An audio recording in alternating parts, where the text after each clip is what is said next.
Hey guys, and welcome back. The most asked question I always get is how long do tires last and how often do you change them? Well, before we can get to that, we have to understand how the tire works itself. First and foremost, tires come in various sizes. The bigger the airplane, the bigger the tire.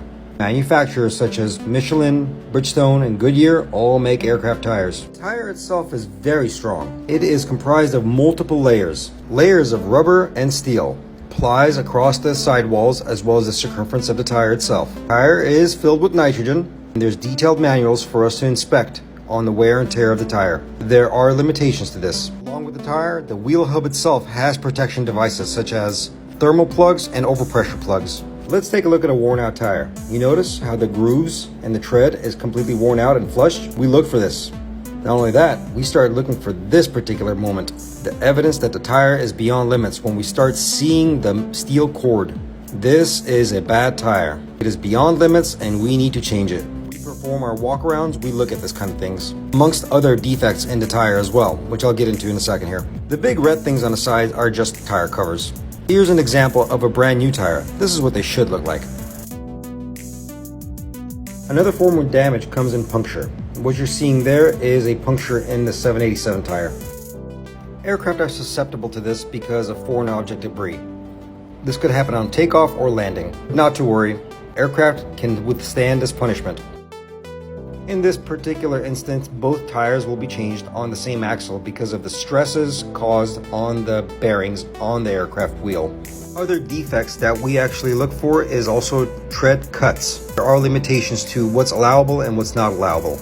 Chevron cutting is also a thing where you will see V-shaped cuts along the center of the tire. This is the point of contact when the aircraft lands. Remember, you have a fast-moving aircraft coming down with a static tire.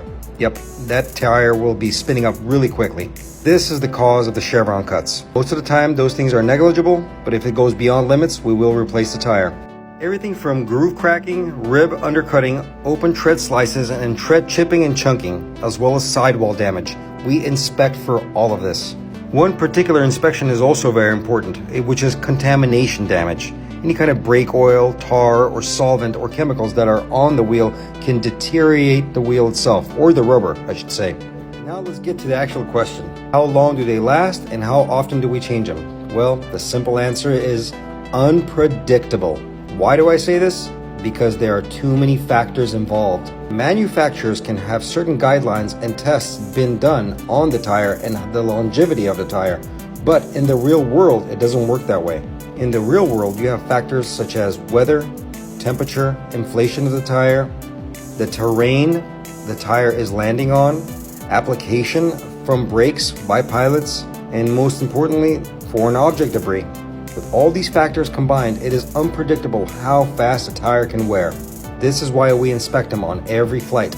We can change a tire today, and on the next landing, it might encounter FOD and have a blowout. But once again, not to worry, aircraft are meant to withstand this kind of punishment. This is why we as maintenance are doing continuous preventative maintenance work. We're inspecting and we're checking and double checking, making sure these aircraft are airworthy. You might think to yourself, it's just a tire, no big deal. But there's so much engineering that goes into a tire and wheel. They go through an incredible amount of punishment when they land. Manufacturers will even put marks on the side of the tire itself for slippage points, making sure that the tire is not slipping off the rim itself. Markings as well for sidewall overpressure. When you have aircraft landing at such forces, you have to have good tires. It is the point of contact and is the most punishing thing to the aircraft. They are built strong. When you have a 747 close to 1,000,000 pounds landing, yeah, trust me, you're gonna want good tires. That's all, folks. Thank you for watching.